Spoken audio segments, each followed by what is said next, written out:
California has put E15 back in the spotlight. Governor Newsom wants a quick decision on making E15 available across the state. We'll get the latest on that development and think about what it might mean across the country. And it is Monday. That means it's time for an update on what's happening in the used machinery market. Live with brand new infrastructure installed via Farm Journal broadcast, this is AgriTalk. This morning we'll begin with a conversation with Machinery Pete. That's Greg Peterson. Then it's Jeff Cooper from the Renewable Fuels Association. Directly following the news, Kirk Hins from BAM WX. I'm handsome newsman Davis Michelson.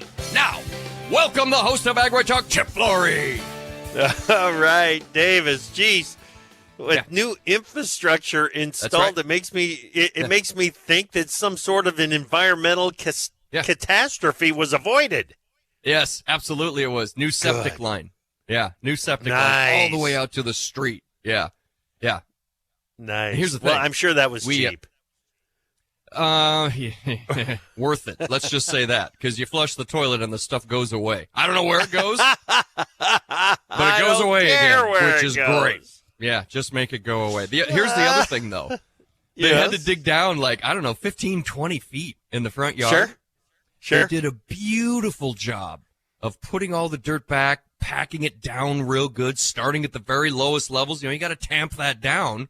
Yeah. But now there's a big hill that just sort of ends at the sidewalk edge here. So, hello, more new infrastructure. I got to get a landscaping guy to come and help me keep my dirt now. That's the next thing. It just never ends. Never ends. I'm telling you, never ends is exactly right. Fortunately, Kansas City is populated with some of the most talented and generous craftspeople known to modern man. I got that going for me. Yeah, absolutely. Good folks. Absolutely. It's not hard to find good help down there. That's how I understand Not so far. it. Anyway, all right, 55 degrees up here this morning, heading for a high in the low 70s. We had a beautiful weekend. It's supposed to be a little warmer today here. We're 66, headed for 83, but it's windy. It's a cold wind blowing. Yeah, the wind is expected to pick up here out of the south and bring some potential for record high temperatures into northeast Iowa tomorrow. So we'll see, and we'll check with Kirk on that here in just a moment. We got a lot of ground to cover. Let's go ahead and get it going. Well, the National Weather Service is calling for a strong Pacific system to track across the Intermountain West early this week.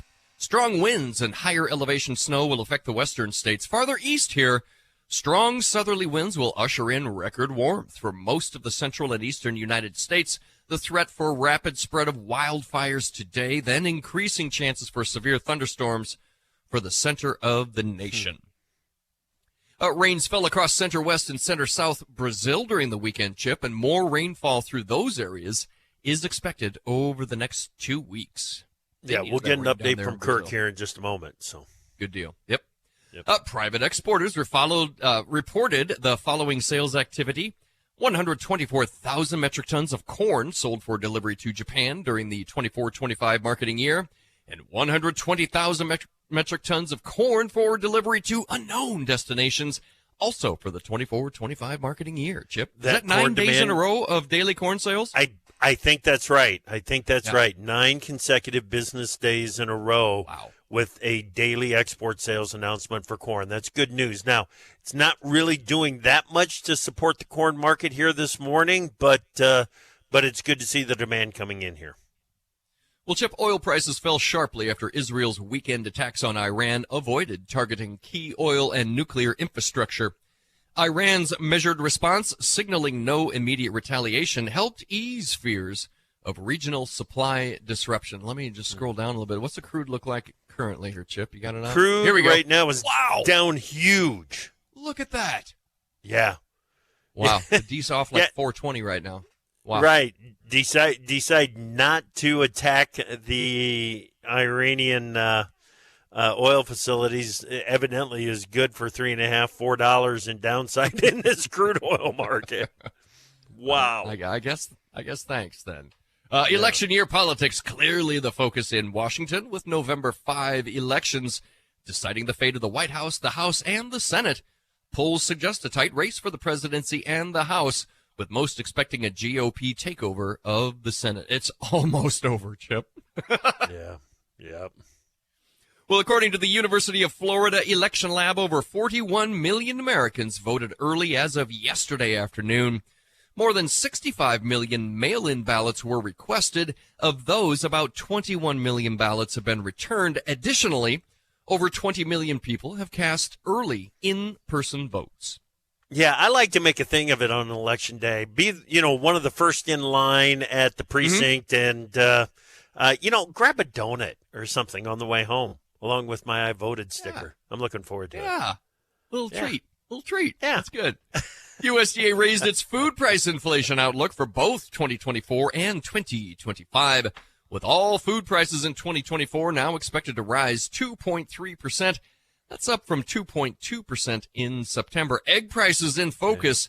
Continued volatility there. 2024 costs projected to rise 8.8%, driven by the ongoing impact of highly pathogenic avian influenza. China's industrial profits plunged to 27.1% from a year earlier in September. That's the steepest fall of the year. And finally, McDonald's on Sunday ruled out beef patties as a source of the E. coli outbreak linked to quarter pounders. Colorado Department of Ag said all subsamples of multiple lots of McDonald's brand fresh and frozen beef patties have tested negative. Chip? All right, Davis, thank you very much. Let's bring in Kirk Hens, BAMWX.com. Good morning, Kirk.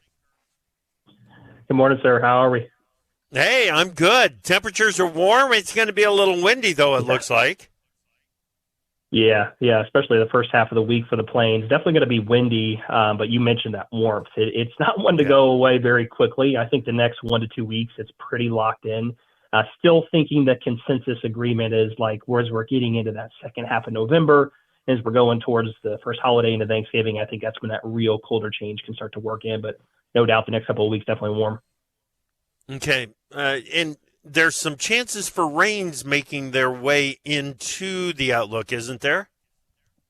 Yes. Yeah, especially over the next 5 to 10 days for like your Wisconsins, Iowas, the Southern Plains, pretty significantly wetter, I would say, especially since how dry that it's been, multiple inches on the forecast there. So next 5 to 10 days, that's where that focus is going to be, especially across the central United States. So yeah, wet trick-or-treating on Thursday?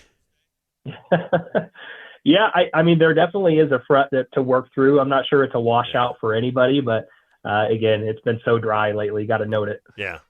Yeah, exactly. What, any feature out of South America? Yeah, I would say a couple things. Central Brazil, those rains have been verifying. So just to kind of mention that one real quick. Still think Southern Brazil, Uruguay, Argentina, that's the area to watch. More so for the longer term, November, December, as we're going into the new year, just based on this La Nina-like feel, that's the area to watch where there would be dryness to set up. So again, no major red flags at the exact moment. It's something to look forward to over the coming months. Yeah, and we need to keep track of what's happening in the ENSO status and the development or lack of development in this La Nina going forward. So we'll keep relying on you guys at BAMWX for that. Thank you, Kirk. Awesome. Thanks, Chip. All right. That's Kirk Hens, BAMWX.com. All right. Coming up next, it's Monday morning. Time for an update on what's happening in the used machinery markets. Greg Peterson, Machinery Pete, next.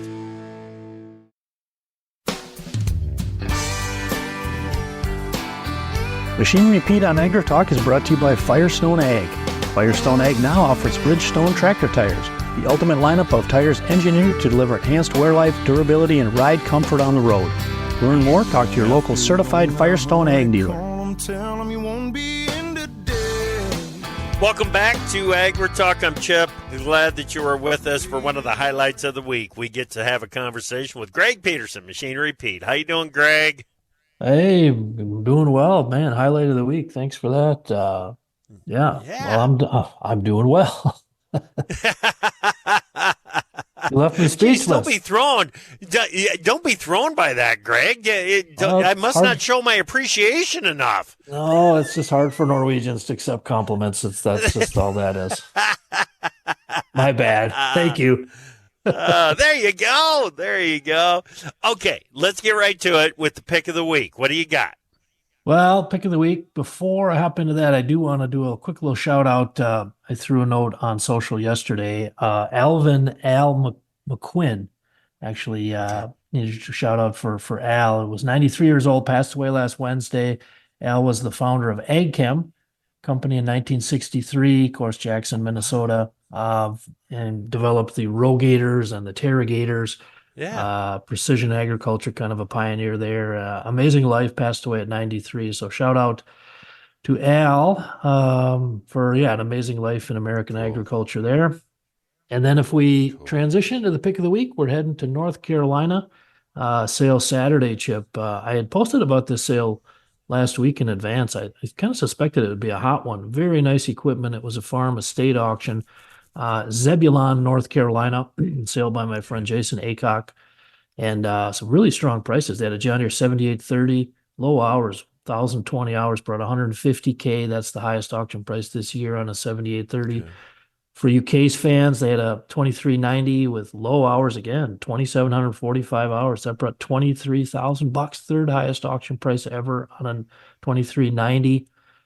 They had a New Holland 555E backhoe. Similar deal, very low hours, 1,362 hours. That went for $34,000, tied for the highest auction price ever on a 555E. Bush hog 2815, 15-foot batwing mower, like new condition. That brought $23K, second highest auction price ever. Kind of an interesting combine, a John Deere 9450. Don't see a ton of those around these days. 3,012 engine hours. That brought $40K. And then a pickup, a 23 model Chevy Z71 4x4 crew cab, Duramax diesel, only 1,673 miles. So, I mean, it's like a demo unit, basically. That brought 49,000. So that was quite a sale Saturday in Zebulon, North Carolina. Yeah, I guess. Well, and that truck sale shows just how they are holding their value even as we get further and further from the supply disruptions that we were dealing with. Yeah, I mean, used pickups, the new ones are still so expensive that anytime you see a used one with low miles, it still obviously attracts a lot of interest. This one was white. I forgot to mention. I do like to track the color of pickups. I've always been partial to black myself. I don't know. My Mrs. Machinery Pete is very particular about washing her vehicles. I am not, on the other hand. So I don't know if that's good or bad, if that hides it. But anyway, that was a sharp white pickup that brought $49K Saturday. Yeah. All right. Anything else from that auction that really popped out at you? I mean, it sounds like it was. I don't know. Was it an auction that was a bit out of the trend that we have been seeing here recently? It sounds like prices were fairly strong. Yeah, I could say, you could say that. That's a good observation, Chip. But again, because generally prices have been, obviously we understand why, but have been pulling back somewhat. Now this sale, again, if we analyze, this was low hour equipment, again, 1,020 hours on a 7830, but the age, that 7830's got some, it's pre-def stuff basically. And then you run across something like a 555E backhoe or that Case 2390 with those kind of low hours. We would expect, premium pricing, but then it's interesting to me because it was in eastern North Carolina, which is a very vibrant agricultural area. I've been down there a number of times and hope to spend more time there going forward. But again, the first 30 years I was doing this, any sales out of the southern part of the country, no matter how nice the equipment was, they just didn't quite compare to Iowa, Minnesota, Illinois, Ohio prices. But that kind of got chucked out the window through the pandemic. And when the good stuff shows up there now like this, it just shows you that, with online bidding, your buyers are coming from everywhere. And, it's just a different ballgame. Right. Okay. All right. You've got an awesome story to share on Jason. Let's hear that. Yeah, the auctioneer on that sale Saturday was Jason Acock. Fantastic young auctioneer I've been working with for a while now. And Jason has a sale coming up Saturday, November 9th in Lewisburg, North Carolina. And he reached out to me a couple weeks ago and he said, "Hey, Pete, just want to chat about this." And of course, we're coming off of the Hurricane Helene that just devastated, Western North Carolina, Eastern Tennessee with flooding, flash flooding, landslides, roads washed out. And of course, in farm country, I mean, the story has been difficult to report because it's been so hard to physically get there.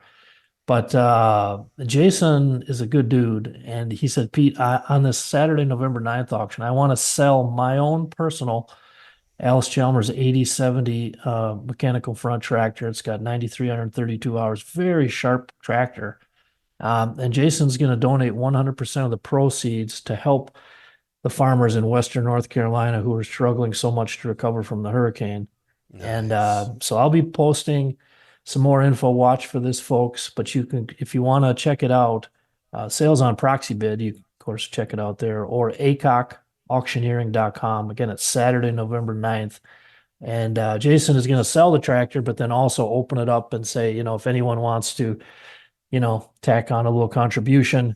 And again, 100% of the money goes to help farmers and ranchers that are really struggling, to get hay, and with devastated roads, they're just really having a tough time there.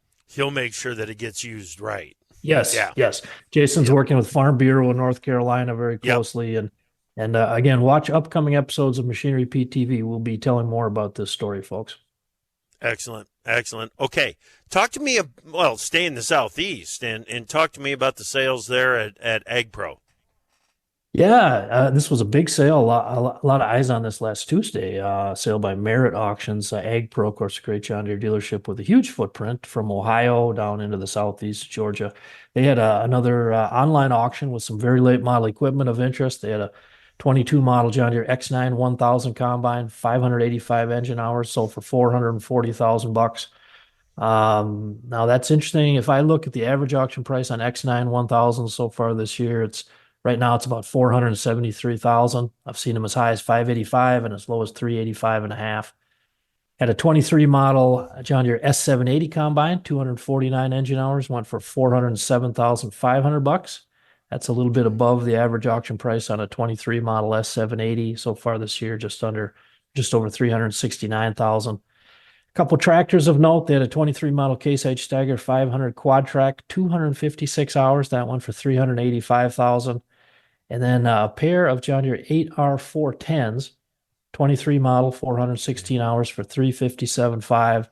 And a 22 model, same hours basically, 415 hours for $352,500. And Chip, when I look at the John Deere 8R410s now, so far this year, the average auction price, again, those brought $357,500, $352,500. Average is $348,005. And that's surprising. That's only down 11.4%, which, it's, kind of a late model tractor. You'd expect some depreciation. But where we're seeing more of the heavy depreciation is on the, a little bit of that a couple years older type stuff. So again, those were interesting prices last Tuesday for our friends at AgPro company there. Okay. All right. Hey, jump out to the sale that is happening on Thursday. Give us a bit of a preview there. Yeah, Thursday. I just posted this on social media. It's by our friends at Ulmer Auction out in Mononkin. Hope I'm pronouncing that right. Mononkin, North Dakota, for gooseneck implements. So it's kind of a monster mash Halloween auction. No reserve sale on Thursday. 18 John Deere tractors, 25 to 185 horse, 15 John Deere Gators side-by-sides, 20 lawnmowers, 6 round balers. Again, it's Ulmer Auction. This sale is also their new grand opening at their Mononkin, North Dakota site. I think it's right off I-94 there. Free lunch. But again, a great buying opportunity kind of on the lower horse tractors, Gators, lawnmowers, a few round balers. Check it out, folks. It's ulmeronlineauctions.com. Sale is on Halloween on Thursday. All right. So, over the years, does it pay to have an auction on Halloween? Great. Have you not done the research on that? No, I haven't. I would say people are in a good mood. I would say prices tend to be a little higher. Great question, Chip. Maybe it's a candy rush. Yeah, exactly. All right, buddy. Thank you so much. Have a great week, and we'll talk to you again next week. Sounds great, Chip. All right, Greg Peterson, Machinery Pete, here on AgriTalk. We're talking E15. in California with Jeff Cooper from RFA up next. Time for Markets Now with the experts from ProFarmer. ProFarmer editor Brian Grady joins us right now. Beej, starting the week in the grains on the defensive. What's going on? Well, I'm going to turn to the outside markets, Chip. Crude oil futures, they're about $4 lower and just facing heavy pressure and casting a negative shadow across most of the commodity complex here to kick off the week, and that includes the grain and soy market. So we're seeing corn futures trade about 2 cents lower, soybeans 8 to 9 cents lower, wheat market 4 to 7 cents lower in most of those contracts, and so just a negative tone. But soy oil, it's taking the brunt of the pressure from the crude oil market. It's more than 140 points lower in the front end of the market, and like I said, just a negative tone to kick off the week. On the positive side, it isn't having any price influence, but another daily corn sale. So the 9th straight day of daily corn sales, this time 2 of them, one to Japan and one to unknown destinations. Yeah. Well, corn's trying to float, it feels like to me. I mean, the soybeans, wheat dragging to the downside, corn's maybe trying to float in here. So maybe those export sales are helping us out here a bit and limiting the losses. Talk to me about what's happening in the livestock trade. Yeah, so live cattle futures modestly weaker here at mid-morning. Last Friday's cattle on feed report was pretty neutral. The on-feed number was virtually unchanged from a year ago. The placements did come in just a tad heavier than what was anticipated, but down from a year ago. And so not a whole lot of price response, to be honest with you, in the live cattle futures. Cash cattle trade later on this week will be key there. Feeders trading mildly to the upside, and the same is the case with hog futures. All right, good stuff, Brian. Thank you so much, ProFarmer editor Brian Grady. Get more at tryprofarmer.com. Opinions expressed on AgriTalk do not necessarily reflect the views of Farm Journal Broadcasting, affiliate stations, or sponsors. I don't know what you're thinking. So call us at 855-4-TALK-AG and tell us what's on your mind. Welcome back to AgriTalk. I'm Chip, and E15 jumped back into the spotlight on Friday. And it's because California Governor Gavin Newsom said on Friday that he wants CARB, the California Air Resource Board, to up the priority on E15 and to make a decision on whether or not E15 can be sold in that California market. Jeff Cooper, president and CEO of the Renewable Fuels Association, joins us right now to talk about that. Jeff, it's good to talk to you again. How are you? I'm doing great. Chip, how are you this morning? Good. Now, what Governor Newsom is looking for, is this to make E15 available or E15 available year-round? What exactly is he looking for?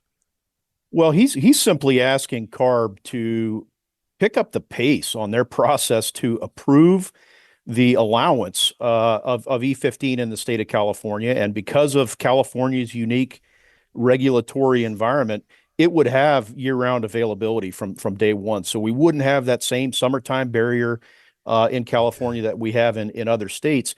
He's simply saying, look, CARB, we've been waiting for years for you to go through the formal rulemaking process to allow the sale of E15. We're at a point now where California has the highest gas prices in the nation. I think everybody knows that.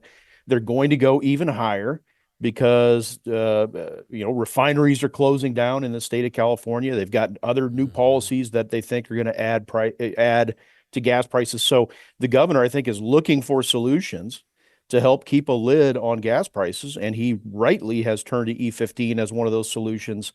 We have been, I think, as you know, Chip, working with or trying to work with CARB for the last 6 or 7 years to get them to approve the use of E15 in that state.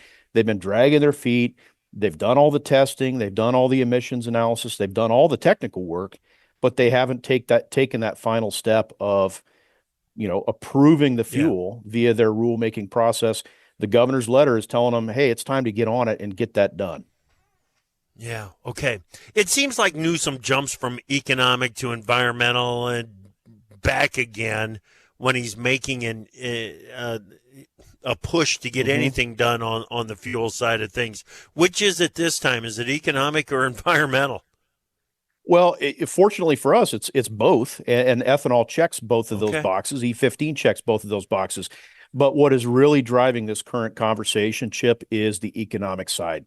Governor Newsom is under immense pressure right now about gas prices in the state of California. Consumers are sick and tired of paying the highest prices in the country, and not by a little bit, by a wide margin. And so there is a lot of political pressure, a lot of political heat on both the governor and the legislative body out there to do something about it. That's why the governor called the legislature back for a special session this fall to specifically to focus on proposals that could address high gas prices. E15 was on the table in that special session for a while. It made it through one chamber of the legislature, but not through their Senate.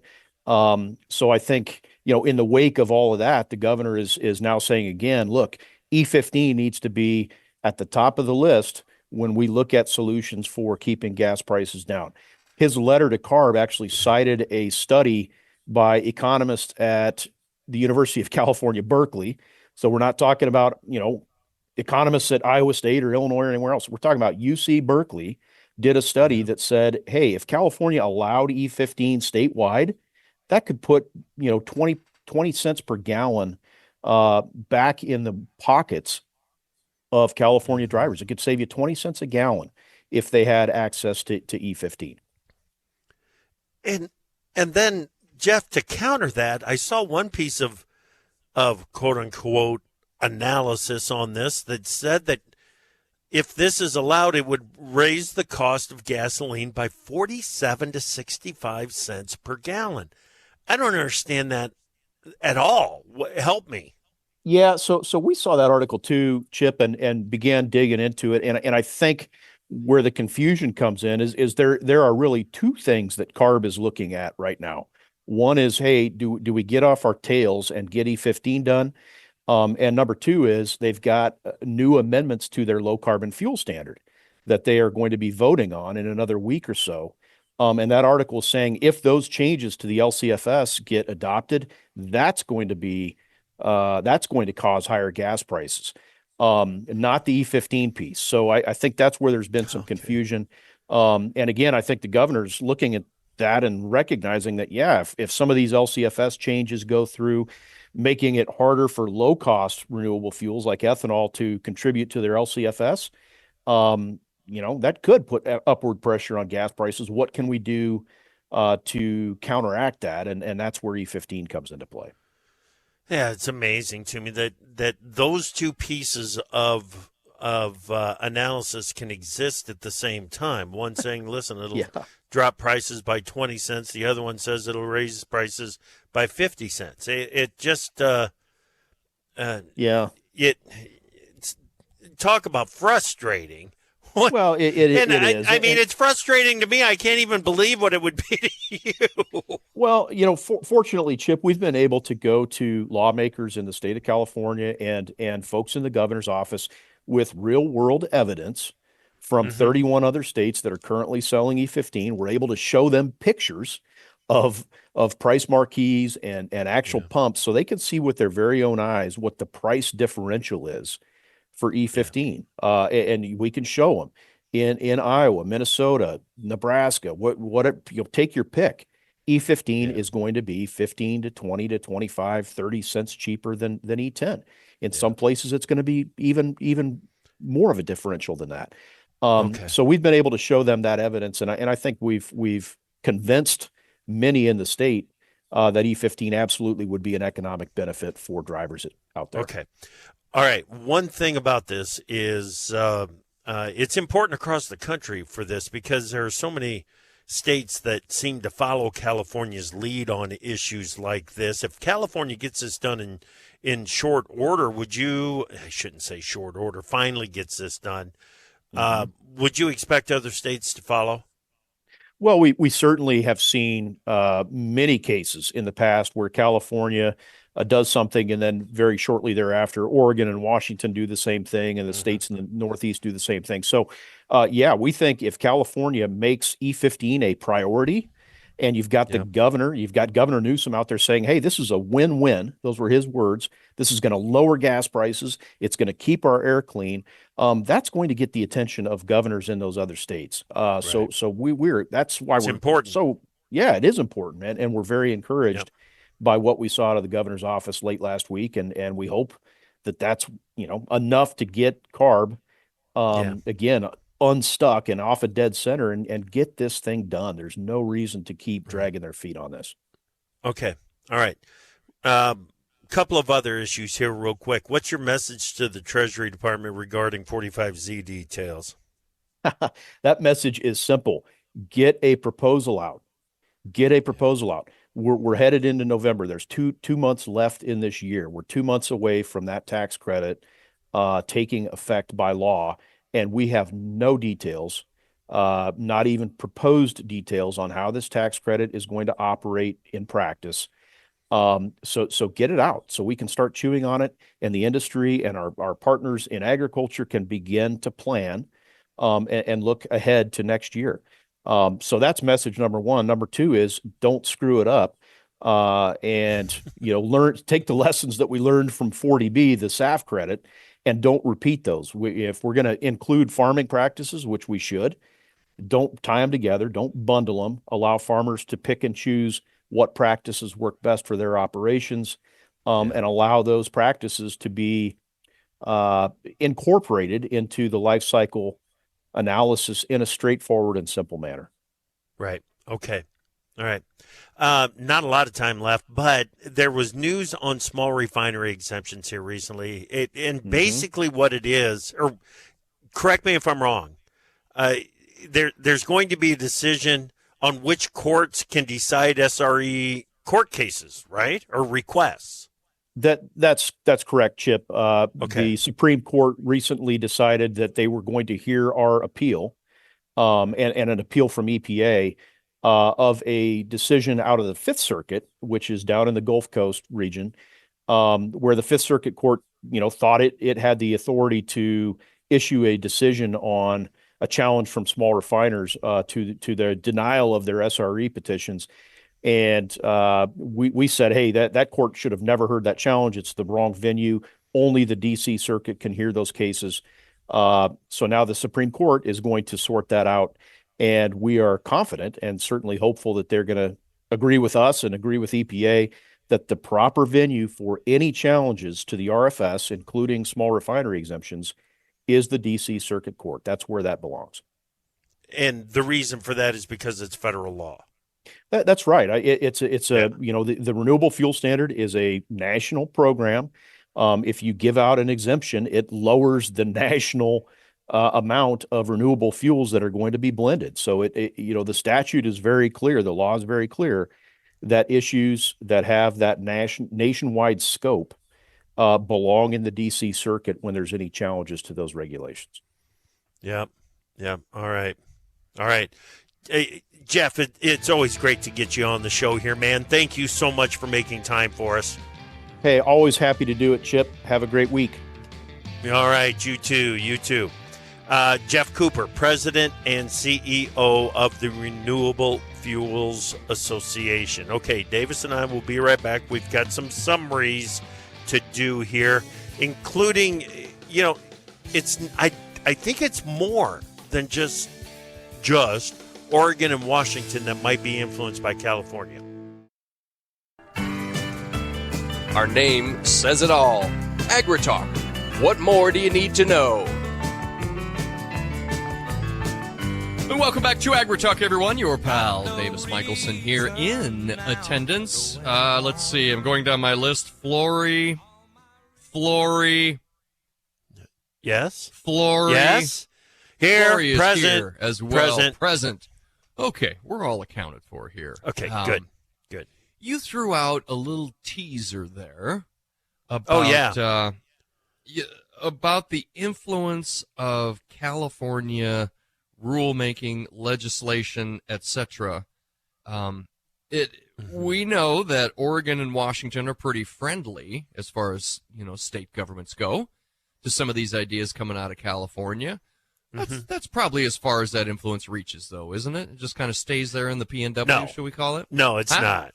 No. No, Let's talk about that.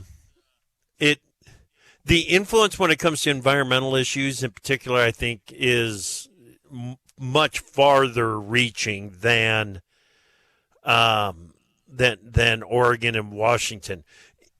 Minnesota, even though Minnesota has been a leader on ethanol since day one, it is still shows the influence of California decisions, rulemaking, so on, in some of its biofuels issues. I'm not saying that they are always, that Minnesota just replicates what California's doing. I'm not saying that by any stretch. Am I saying that Minnesota, there are some in Minnesota that will try to replicate what's happening in California? Probably. But the influence, it on something like E15 goes so much further. And the reason that I think that this is important, and one of the big reasons I wanted to talk about this on the show today, was Tim Burrock, a farmer in Arlington, Iowa, northeast Iowa, reminded us. He's been on the show on the Farmer Forum and on the Free for All, and I mention him from time to time. But he reminded me during the Free for All on Friday that Vivek Ramaswamy, when he was running for president, basically said, listen, just give me E15 across the country and we're going to solve a lot of the problems with biofuel and corn demand and so on and so forth. We're going to solve a lot of the problems, but let's make it the default fuel rather than E10. Okay? Okay. And there was a lot of analysis done on that at the time, and it makes a big difference. Is it the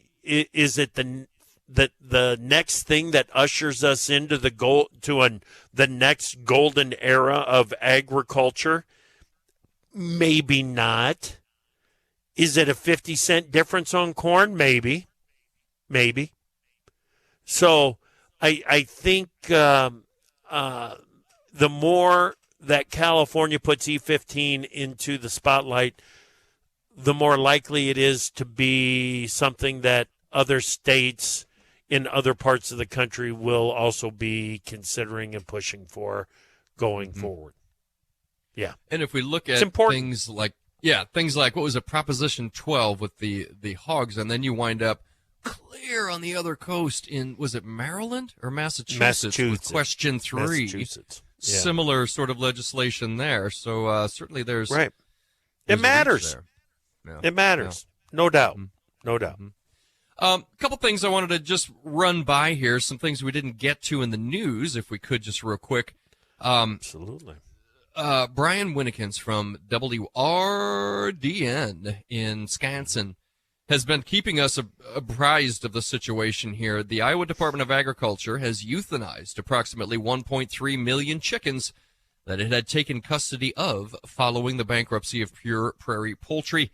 The drastic action came after the state failed to find buyers for the birds, largely due to creditors' claims on the broilers. So sad end to the Pure Prairie Poultry saga, at least for the chickens themselves.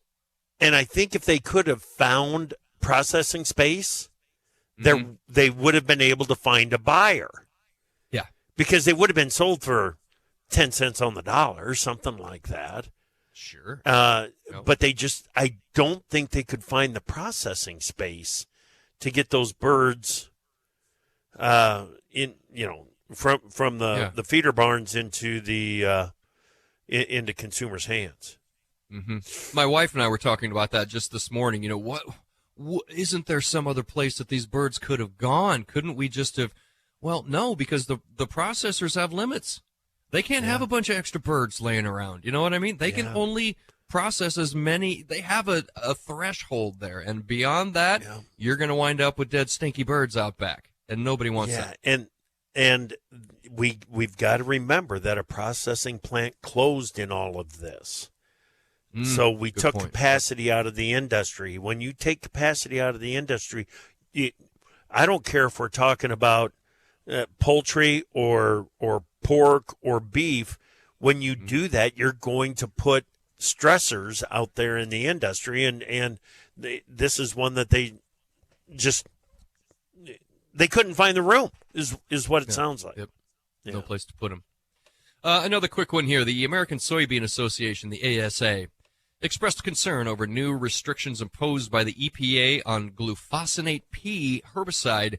Citing pressure from environmental groups, the finalized registration released on October 18 unexpectedly tripled runoff points and added a 10-foot ground spray drift buffer. Is this on your radar at all, buddy, right now? Well, it's just more of the same from this EPA, tightening down on chemicals that have been proven to be reliable, have been proven to be safe, and they just keep tightening down, and it's adding. Well, it's not adding. It's removing opportunities and removing tools that work, which means that you got to go to something else, which may not be as reliable or as environmentally safe, or it's just not fit your system, the whole right. It's creating consequences downstream. All right, good stuff, Davis. Thank you so much. Come back this afternoon. Sam Hudson, Cornbelt Marketing, here on AgriTalk.